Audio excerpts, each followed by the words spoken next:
Hello everyone, and welcome to our latest series. Now, it's been a while since you've heard from me, and in fact, it's been exactly 18 months, and I can't believe that 18 months has already gone by since my last episode.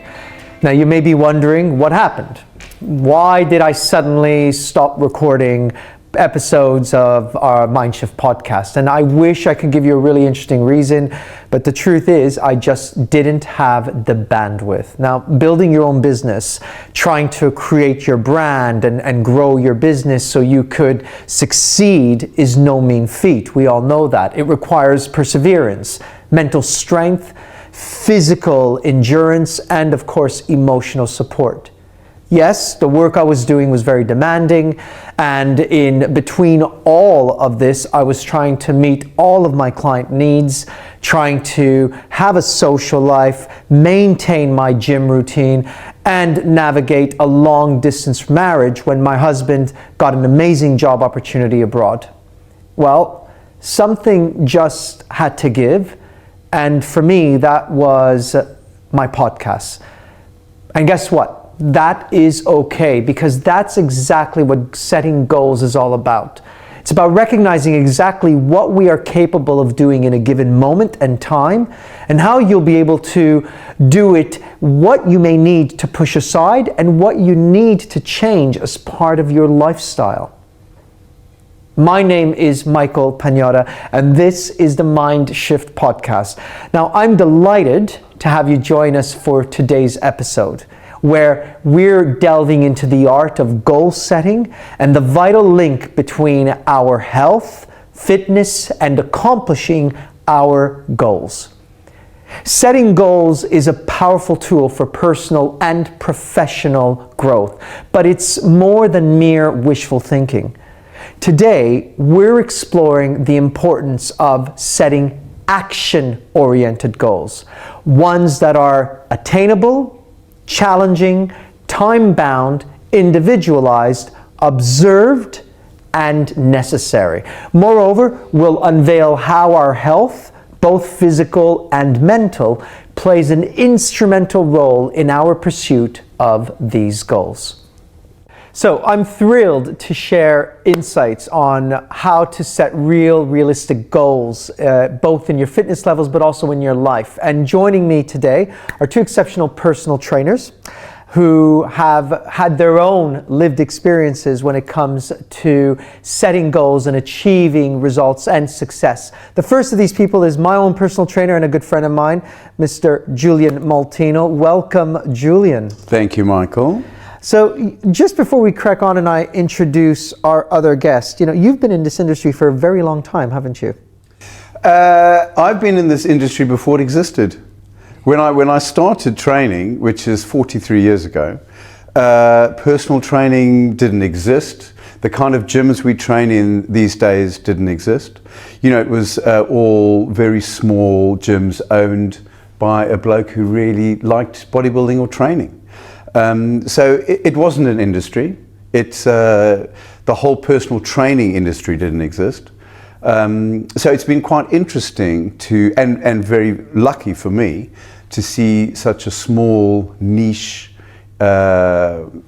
enjoyment that I have turned into what it is today. And that's actually really nice what you're saying there, because our second speaker and expert, Mr. Harry Cox, you've actually come into this industry when it has been actually an industry and actually a big trend nowadays. Absolutely. Yeah. Tell us a bit about your experience as a personal trainer. So yeah, as you say, I came into it, probably was first exposed to fitness in general through social media.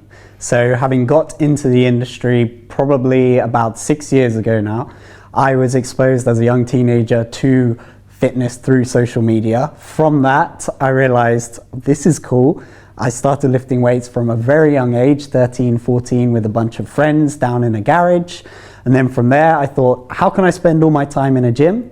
And personal training was a very well-established career path in order for me to do that. And therefore, I qualified when I was just 17 years old.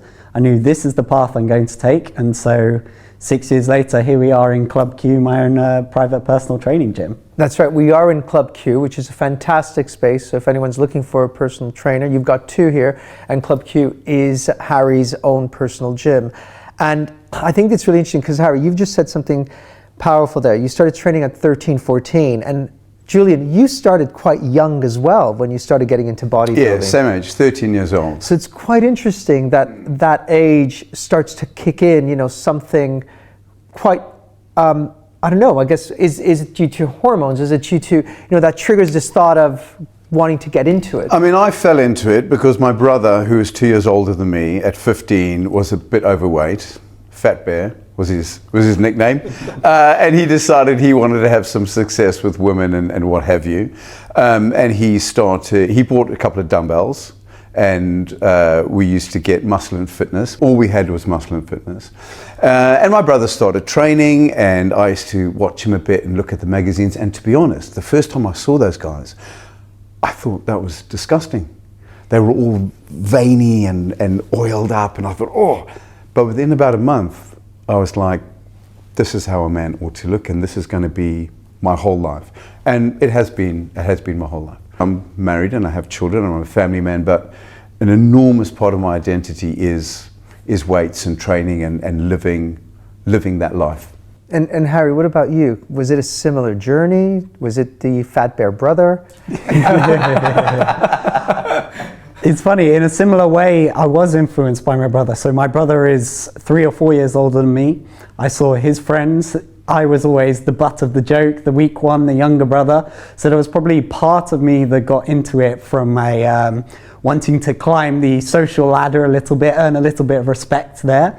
But like your brother, I also wanted success with women, and I was looking at who are girls my age at that time looking up to, and they're looking at the six-pack models on Calvin Klein shoots, and they're looking at Zac Efron being shredded and Taylor Lautner, and a lot of these guys aren't particularly heavily muscled, but it was all about the six-pack. Funny you mention your brothers, because mine was, I was 15. We had been to Florida for Christmas, and my brother had recorded, unbeknownst to me, taken my uncle's video camera and had recorded me running, just like playing on the beach, but running. And I think we were playing volleyball. And I used to weigh 17 stone at 15. And he zoomed in on, right on pretty much my chest, which made basically look like I had the moobs. I had no idea this was going on until we got home. Months later, we're watching the video and I see this recording, and that for me became a trigger. I'm going to set myself a new goal.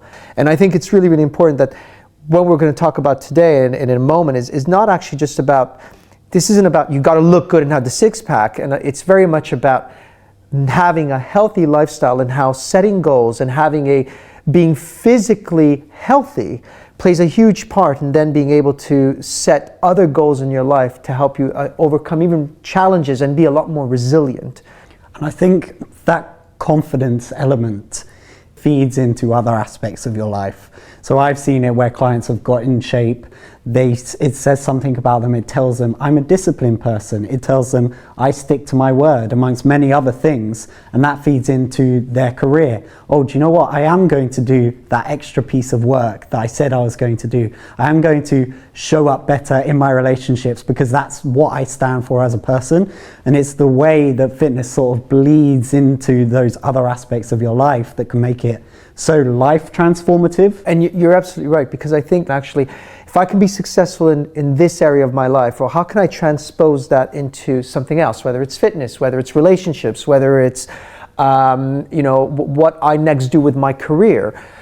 And one of the things I've started noticing is this idea of, I'm a big believer of taking action, setting action objectives. And what that means is your action standing for A, for attainable, C, for challenging, T, for time-bound, I, for individualized, O, for observed, and N, for necessary. And when you look at all of them, what it basically works out is that when you're going to set yourself goals, where goals often fail is where we set a goal that actually we think is the goal we want, but is actually not the one that we are striving to achieve because we haven't identified what it is we're really trying to sort or fix. I mean, the tricky thing about setting a goal, identifying the goal, is setting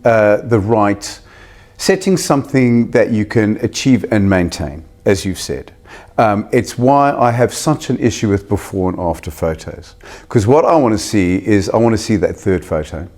Because chances are, you're back to photo number one. And with all of my clients, it's about setting a goal that you can then maintain. Otherwise, what's the point? What's the point of losing 5K if you put it back on again? Because actually, then you just feel worse. Because you've experienced what it's like to feel nice and lean, and now you're fat again, and that's even more damaging. So for me, goal setting is your immediate goal, but it has to be in a way that is achievable long term. And I think a lot of goal setting starts with asking the question why, and then asking why again, and then asking why again. So I want to get a six-pack. Why? Because I want to look better on the beach. Why? So this person will come up to me, and why? And why? And eventually it will lead to some kind of innate human need, whether that's social connection, whether that's respect from a partner, whether that's, and these are the aesthetic ones, but whether that's showing up better for your kids, setting an example for them. If we can get to that deeper rooted why, and you just keep asking them, why do you want that? Why do you want that? Why do you want that? And eventually you peel back all the layers of the onion until you get to that core reason. And that is truly what they value. It's not the six-pack, it's not the losing the 10 kilos, it's the being a better dad, it's the wanting social attention, it's the respect that they're craving. I mean, and that's important because, you know, your philosophy, Harry, is train for a better life. And I think that's really, really interesting because very similar to when I'm coaching clients and working with my clients, it's often that question of why is so powerful. I firmly believe, and we see it, that when you are physically, mentally strong, talking about when you have the stamina, the endurance, when you feel confident dealing with those challenges that life throws at you, you're actually much more equipped and almost more resilient enough to handle and overcome and set a goal to achieve, because you've got the mental, physical, emotional stamina behind you to do so. I mean, I feel a large part of why modern life, why people feel anxious and people feel out of control and people feel slightly ill and all those sort of things, is because they're missing a fundamental part of what a human being should be doing, which is moving, which is exercising, which is eating well. And you can't say that's the only issue, but that is a huge part of it. You know, if you go to the gym, you feel stronger, you eat with control, all those things will make you feel more confident in other aspects of your life. And I really feel that our modern society has lost sight of that. That those basic things that we were meant to do, which is move, to exert our bodies, to eat decent food, we've lost all that. I mean, if I weighed 21 stone of fat, I just wouldn't be the same person that I am now. I just wanted to touch back on, I'm a big proponent of your physiology affecting your psychology.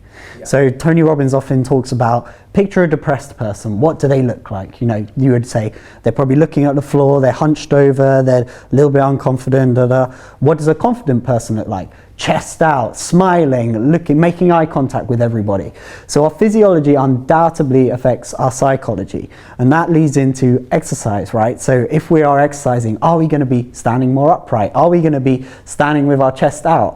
Versus if you are feeling unconfident in your physique, you're undoubtedly going to revert back into that hermit-like, shell-like posture, which is then going to bleed into your psychology as well. And that idea of physiology, that idea of mental resilience is so important. And I think this brings us on to a really important point I know Michael wanted to bring up, which was why it's so important to therefore track your progress.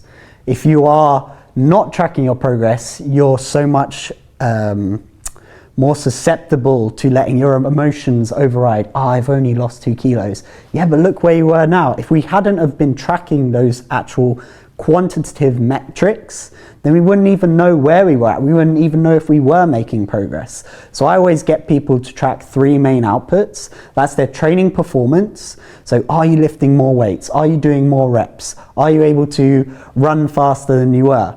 And then you can compare and say, oh yeah, and there's a little mini win. It's all about collecting these little mini wins, which is why we need to track all of this data. Another thing we might track is body weight.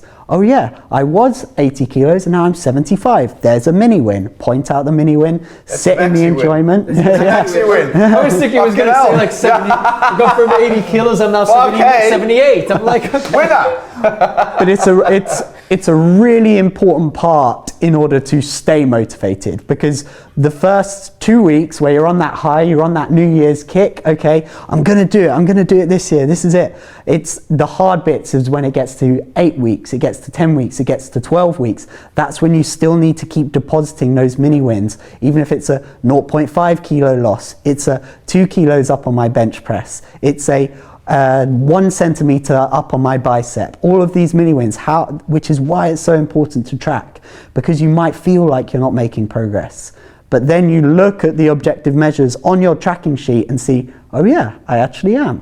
And they don't have to be something like that. It could be, what promises are you making? I promised to do 5 workouts every week for the next 10 weeks, and just putting that tick in that box.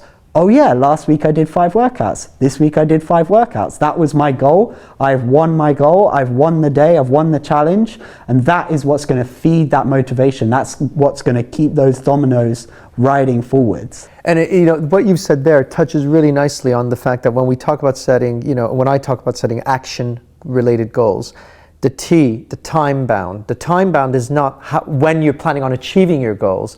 It also includes how often and when are you going to review it, your milestones, because what you're referring to are your milestones, which then link to the O about observed. Are you observing the progress you're making? I would even go a step further, Harry, and say it could all be related to what you're doing there, but you can go, but how are you feeling generally? Are you sleeping better? Do you have more willpower? You know what? Because the person might say, I've only lost 2 kilos, but you might turn around and say, yeah, but you said when you went out the other night, you only had 1 drink and normally you would have had 2. Or actually you skipped dessert because you said, no, that in itself is a win. I agree with you 100%. And I often say to my clients, but especially very new clients who have no experience with training, I say, look, it may take a while for you to actually see a difference, but you should feel a difference long before that.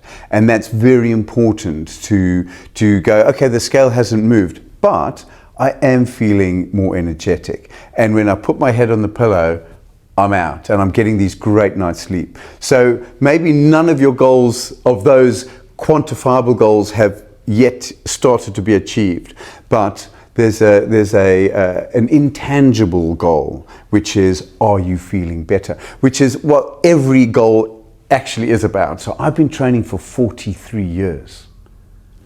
What's my goal? What keeps me going into the gym? Gain 5K? I'm never going to gain another 5K. Not after 43 years of training. So for me to have tangible goals becomes much more difficult. So for me, it's about just loving it. Just being in that gym and feeling these are my people. This is my space. This is where I'm successful. It's about falling back in love with something you're passionate about. And I am sure you've probably seen, how often have you worked with clients, and tell me if you've had these stories where someone starts to train or work out, getting into fitness, but they start to say, I fell in love with going out and gardening again, or I've started socializing with my friends more. And they've picked up hobbies. Well, I won't mention the client, but just a few days ago, we were having a conversation and I said to him, do you know how much you've changed in the last 2 years? And I'm not talking physically. I said, do you know how much, I look at your face when you walk in and you look completely different. You used to come in looking drawn and tense and a bit kind of angry. And I said, your face has completely changed. You look so relaxed and happy. And we started talking about that in a lot more detail. And I could see the penny drop. He was like, wow, what we've done here has really influenced how he feels as a person and how he interacts with his wife and his newborn child, and how he's feeling so much more successful at work and all those things. And those things are so subtle that sometimes you don't even notice them yourselves unless you have someone who perhaps can go, look how you've changed. So there are so many things going on with goals that you may achieve that have a huge unseen influence in your life. Harry, what about you? I've got a client friend of mine who went through an incredible transformation at the back end of last year, and they were saying, I won't mention his name, but we've got the old client's name back. Like, a lot of his friends were saying this to him, because for a while he'd been in a rut with his training. He hadn't really been putting himself first, and I think that's what a big part of committing to a training program is about. It's almost about, I don't really like the word, but self-care. It's putting yourself as a priority. Goes back to the old adage of you can't pour from an empty cup. So all of a sudden he was showing up better for his friends because he was more energized, because he felt more confident. It was as simple as he felt more confident in the t-shirt he was wearing, because it was now hugging his arms and it wasn't hugging his pooch belly anymore. And it just meant he wasn't thinking about those things anymore. He wasn't thinking in an egotistical way like, oh, I look so good. He just now wasn't burdened with these things that previously had worried him, which meant now he had more of that energy to give to other people, to be in service to other people. It's something I've been thinking about a lot. And it's what it does when you are feeling good about yourself. It makes you more generous. Yeah. So if I'm feeling good, and then even if you weren't my client, and I see you in the gym and I've kept a little eye on you, and I think, wow, Michael's lost his waist, looks nice, his shoulders look great. If I'm feeling a bit shitty about myself, the chances of me going up to you and go, you know what, Michael, I've seen how you trained, you're doing great, you've transformed, I'm really proud of you, congratulations. Thank you.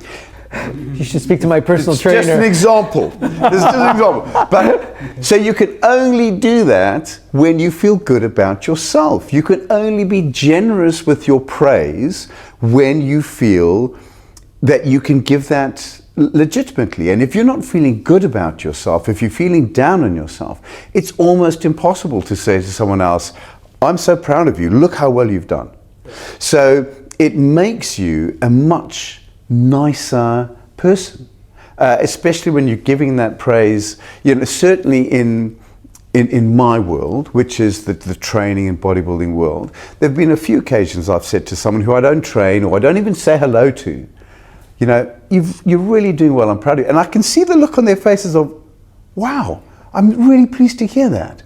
And I think that is something that, there's so many little things about feeling good about yourself that just spread out to all those people around you. And your client, the reason his friends are going, Michael's back or John's back, because he's being generous to them again and going, oh, you look great, and I'm so glad you went on a brilliant holiday. So it just spreads, doesn't it? It does, and I think I would go as far. You know, I would say that that isn't just on the fitness side. I think it actually goes as far as even how people interact at work, how people interact at home, because when you feel good about yourself, you're right, just generally in all aspects of your life, you're more likely to want to give back and share that feeling of feeling good with someone else, that feeling of positivity. It's whether you go for a coffee and buy a coffee and you speak to the barista, and actually if you're feeling good and you see they're a bit down, how's your day, right? Asking that question, but suddenly they're like, wow. It's fascinating the amount of times when, you know, I travel a lot with my work, the amount of times when I get to an airport and I always go in there with the right mindset, positive, even when I'm really tired, get in there, but suddenly I see the crew or the person at the check-in counter, and you can see that they're in a foul mood or they're trying to keep it together, and you turn around and you go, you know, how's your day going, Harry? And you just see them going, oh, all right, thank you. But suddenly it changes. And I think this idea of generosity is really, really important, because what it is about giving back and putting out that positive energy and positive feeling. But you can only do that when you yourself are feeling positive, when you yourself feel you've got the energy, which we know things like health and fitness bring in and give you all together. There's a trainer online, she's called Kirsty Godso. She's a very well-known trainer, and in her bio, she has written energy dealer. And I thought that is a phenomenal way to describe what we do as personal trainers sometimes. Because I know if John comes in through the door and his head's down and he's shaping up like the depressed person we described earlier, if I can come at John with a bit of how you doing, compliment himself, and all of a sudden that's going to hit one of the other happy hormones we mentioned before, that oxytocin, that sense of social connection. And then we pair that with our endorphins and our dopamine, and all of a sudden we're kind of hacking his brain a little bit to immediately feel a little bit better. So the more we can be, quote unquote, energy dealers to other people and give them the energy, the more, like you say, it's going to come back in a positive feedback loop for everyone. And you just wonder, in what sort of magical world could we create if we were all in this positive feedback loop of dealing energy out to one another. The reality is, and bringing it to what we started talking about, is there are people who their DNA makeup is just that they're what we call drains. You know, I think you've got people who are radiators and you've got people who are drains. And the radiators radiate energy, they deal energy, they're positive. And you got the people who just suck the life out of you. And I think there are people in this world who that is just their natural default setting. And those are the ones that often you find is you set them a goal, they set themselves a goal, or they won't even set themselves a goal, because for them it's everyone else's problem, right? Everyone else is the issue. Whereas the radiators will go, something's not right, how do I fix it? How do I change it? And they'll go on that default setting of let me make it happen. So although we think what would it be like, I think I don't know if we'll ever get there, because I think we naturally have people who are that suckers of energy. So a question for you, if you were to have a client that was a drain, wasn't somebody who wanted to set themselves some goals, it's a tricky question. I know where this is going. How would you go about that? Are they somebody that's even worth trying to work with, or would you suggest you could transform them more towards being a radiator? It's a good question. And I'm going to ask you to think about the same thing, because actually that's important. And I'd love to get your thoughts on it from a fitness point of view. From a coaching point of view, one of the very first things when you run into someone like that, or you've got someone you're working with, and as coaches you become quite aware of immediately where people's default setting is. The first step is, and it's what you were saying earlier when we first started, Harry, is you constantly ask why. Why are not only they in that mindset, but why are they here? Why are they wanting to work with me as a coach? What is it they want to achieve?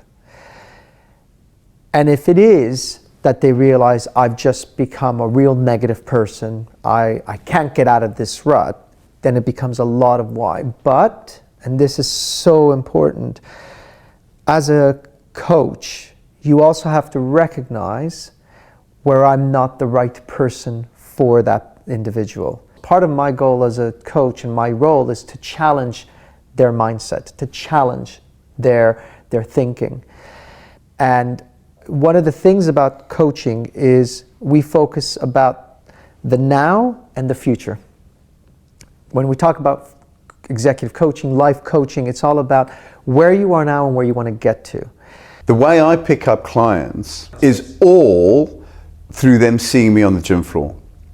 And they look firstly at my physique, and there's a man who lives that life. And second of all, they look at my style of training people, which is quite noisy, quite energetic, and either you like that or you don't. So I never have a drain, because the drains in the gym look at me and go, no way am I getting involved with that guy. And they put Google reviews up. And they put up a Google review. He needs to shut up. Yeah. But they go, either they don't have a PT or they go to a PT that it's a bit more quiet and calm. So I never have an issue with a client that's a drain. What if you've got a client who is a drain, or actually they come in with the attitude they want to change, they want to set their goals, but they're just not committed? So I think we all have had people like that. And you need to take yourself out of the equation. And you need to take your ego out of the equation. And the fact that you're wanting them to eat in a certain way and they keep failing, or you want them to train hard and they keep going, oh, I can't do it. You need to take yourself out of that and realize that even though you think that person's doing pretty badly, they're still there and they're still trying. And you have to change your expectations. Anyone can coach or train someone who's highly motivated. There's no skill in that. If we've all got guys who turn up, they've eaten really well, they've had 8 hours sleep and they're ready to go. There's no skill in that. You're just facilitating that.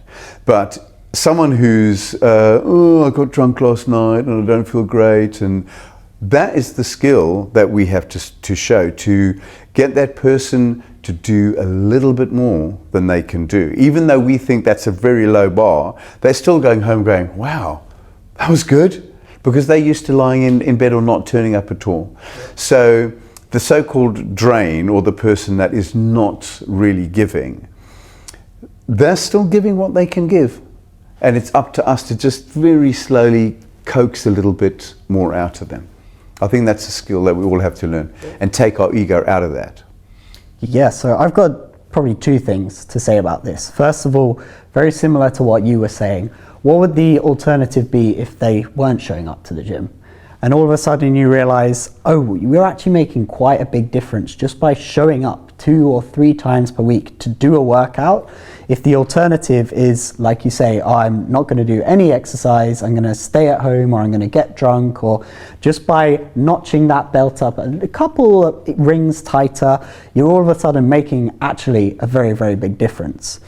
The second thing is, I've had recently a client who I might have classified as a drain, who would turn up once a week and just kind of get by, and it was particularly low motive, no sort of goal. And one day I thought, I'm going to challenge him. I'm going to challenge him and see, hey, we haven't really made that much progress in the last year. How about we really give it a go for the next 16 weeks, let's say? How about we set a target, to the point of goals being time bound? How about we put a date in the diary where we actually really start to work towards something? He was kind of like, yeah, maybe. And I kept pushing that button, and I kept pushing that button, and I kept pushing that button. And the one unlock I found was linking it to other values in his life. Particularly for him, it was 2 parts. It was a little bit of career. So I knew by him pushing himself physically, it would progress him in his career because of the type of work he does. And the second thing was his relationships. So the guy was single, had been single for a very long time, and was clearly very low motivation in terms of putting himself out there, because he just didn't feel confident. And all of a sudden I pushed those 2 buttons and said, hey, here's what I did with another client. If we did the same with you, think of how it would affect these 2 areas of your life. And because these 2 areas of his life were clearly priorities and high value things for him, all of a sudden he was able to link exercise, which he thought was relatively unimportant, to his 2 highest values. So I think this is one of the most important things we can do with people when trying to get them into exercise when they don't necessarily see the point in it, is how can we link it to other things that they truly value? So it comes back to what we were saying. Is it being a better father for your kids? Is it being able to attract a mate? What innate need can we link exercise to actually encourage them to start taking the actions to get into a healthier lifestyle? I think that's so important, because the values piece, and as you said, whether it's being a better father, better mother, better wife, better partner, I think the key thing is linking it to values, because it is our values system that actually link to what motivates us and gets us to achieve what we want to achieve in life. And you know, we started with this conversation about how we set goals. And really, when you are setting those goals and you're trying to make them challenging, you're trying to mark down what is the specific goal you're trying to achieve. I think you're absolutely right, Harry. It's what we do when we're asking questions in the coaching world is the why is linked to what is your values system, so that then we decide, or you decide rather, what is it you really want to achieve? Because the original goal is never going to be what they've set out to achieve. I'm curious to know then, bringing it to this point of addressing the values and the goals. When you're setting goals with your clients, what approach do you take? What would be the advice you would give to individuals who want to work with you, or individuals who want to get into fitness to improve other aspects of their lives? You know, what would be the advice you might give? I want to hear from Harry first, because I've got a feeling we're going to have very different approaches. Even better. Great. Well, it comes back to what we were saying earlier. Why? Ask why until you've exhausted that list. Can you identify what does this individual truly value in their life, and can we link exercise back to that? So keep asking their questions there and trying to link it to some kind of innate human need, so that they actually see the value in what you're providing in terms of training, what training can actually do for their life. It's why I use the mantra, training for a better life, because it's how does training actually supplement your life, rather than how do we fit training into your life. And if we can make that link back to how it's going to make your life better. Is it going to give you more energy? Is it going to let you show up better for your peers? Is it going to make you feel more confident? Is it going to get you that promotion? If we can somehow link it to that, then we can start to clearly define goals from there. Great. So I'm just much more basic and simple. And I think what you were asking us was how do you set a goal? So Harry's gone into what's behind that. But I thought you were talking more about how do you set actual specific goals. And actually, without sounding negative, I always set a fairly low bar, because I think it's really important. It's so much better to succeed at a relatively easy goal than to fail at a tough one. So whenever my client goes to me, I want to lose 5K, I want to lose a K a month for the next 5 months, I'm going, well, that's really hard. You know, you'll have to change a lot of things in your life. Why don't we lose 2Ks? Because I'm a great believer in human nature is tricky. And we've got these great ideas, but there's so many things distracting us. So set yourself a goal that is for a client, that is relatively easy to achieve. I think that's really important. You need to succeed at a few easy little goals. If they turn out to be very motivated and disciplined people, you can crank the goal up. I also want to say that a goal is not set in stone. No. Which is why you constantly have to review them. Completely. So at the beginning of this year, after my contest, I ate a little bit whatever I wanted. I went up to 102 kilos, and then I thought I want to lose 5K. I want to feel leaner again. I'm going to eat 3,000 calories a day. So I started doing that, and actually I was eating about 2,200. So I was like, oh great, I'm going to bring it down to 2,200. But 10 days later, I'm starving hungry, and I'm eating 2,500, 2,700. So now I'm failing. But actually, with my original goal of 3,000 calories, I'm still succeeding. Yeah. And I had to just sit down and go, listen, we need to rethink this, because the original goal was the right goal. I changed it and it was wrong.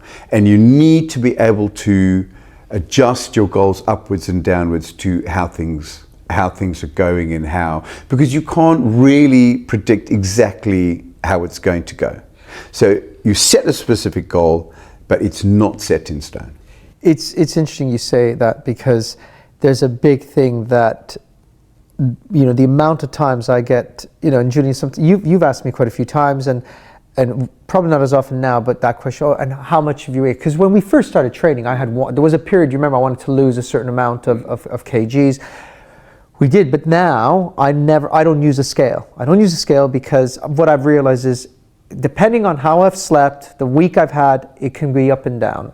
And I'm that person who, if I've gone up a kg, and Julian goes, oh, it's the end of the world for me. It's like, oh, I failed. It's like, but I was fine a week. You've just had one of those, and I now know the tricks to do. When I say tricks, I know the routines, the things I need to do to get right back on track quite quickly.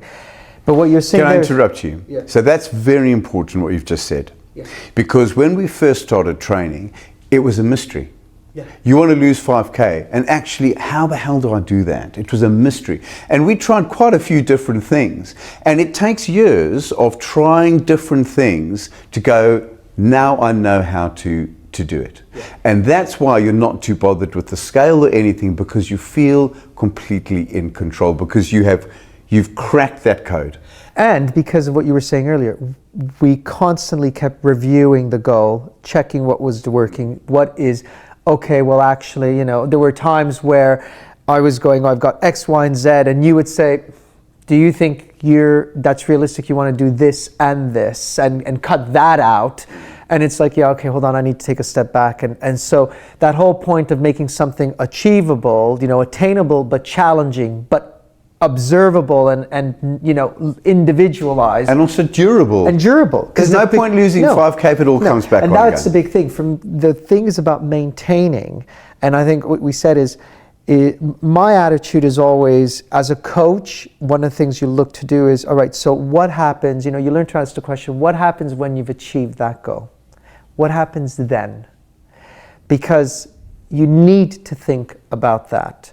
So when a client says to me, I really want to develop my confidence because there's a promotion coming up and I really want to go for it, the question I always ask is, and what happens if you get the promotion? What happens to your confidence then?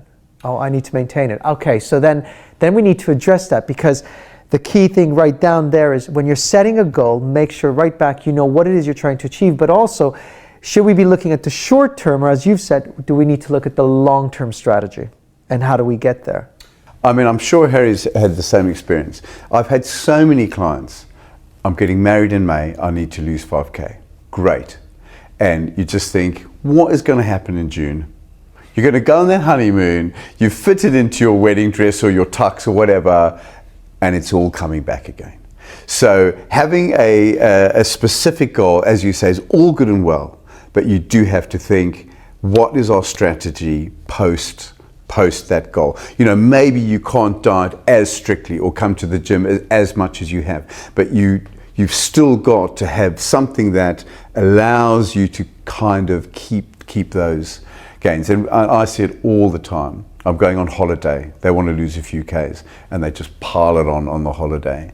Or it's very tricky to just focus on one goal and think, oh well, after that it'll all take care of itself, because it won't.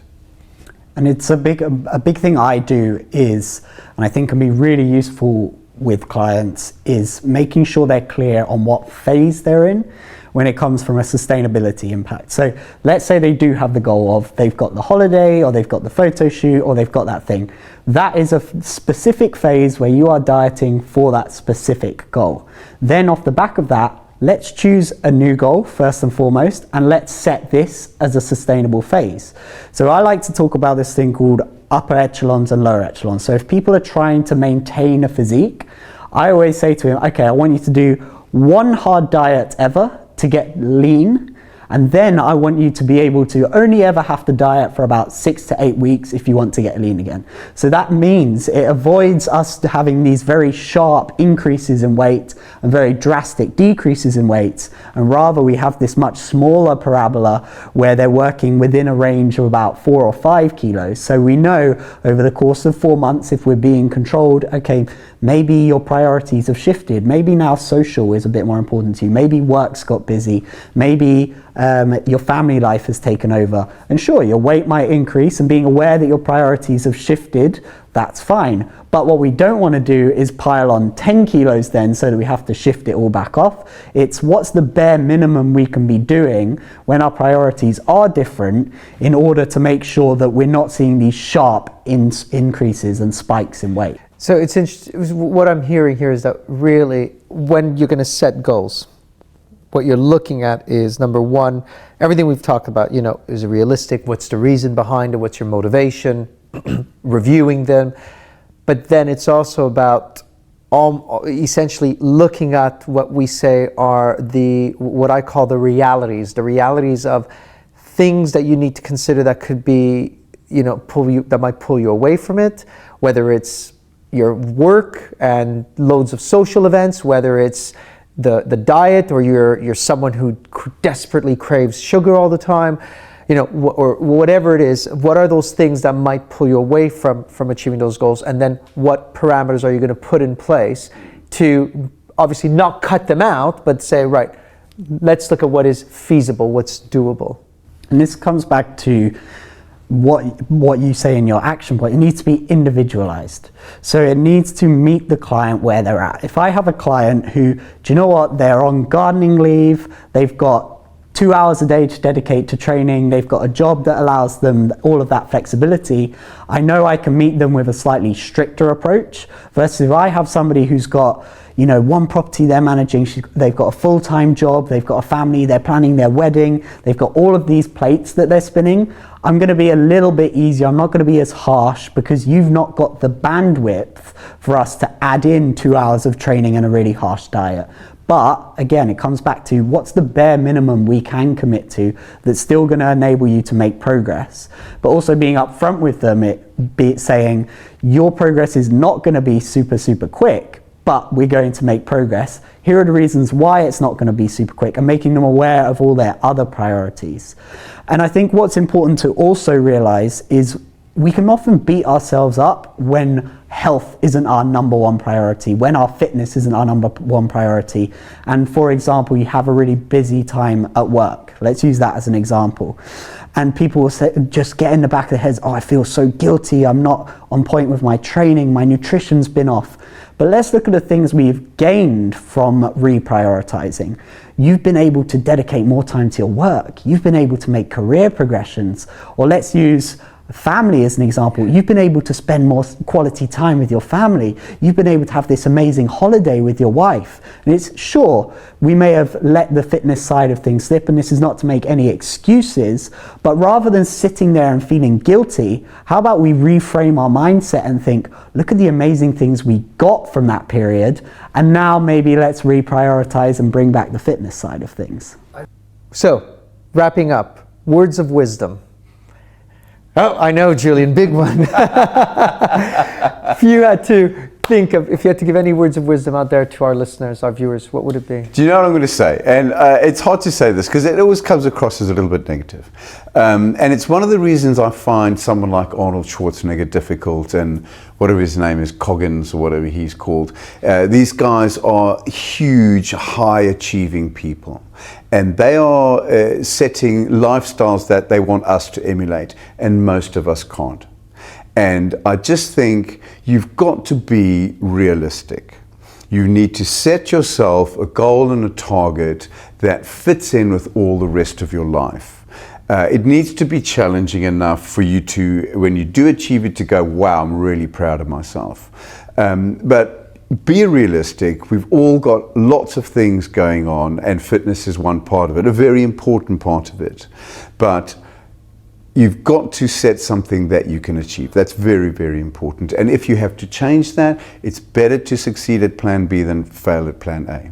I really think that's important. Really powerful and really true. I completely agree. Harry? I think managing the dichotomy of setting a goal that really excites you and inspires you to achieve it, Because something that's small, like, oh, I want to lose a little bit of weight, or let's set something that makes you jump out of bed in the morning. Set something that really lights you up on fire and chase after that. And then wrap that in with and enjoy every step of the way of the process. Find a way of training that you enjoy. There's a million ways to skin a cat. Find a diet that you can adhere to and you actually like the foods that you eat, rather than eating something that you can't stand the thought of putting down your gullet. Like, find a way to work towards your very ambitious and exciting goal that you absolutely love, and enjoy the whole process. Now I'm feeling like a real loser. No, Now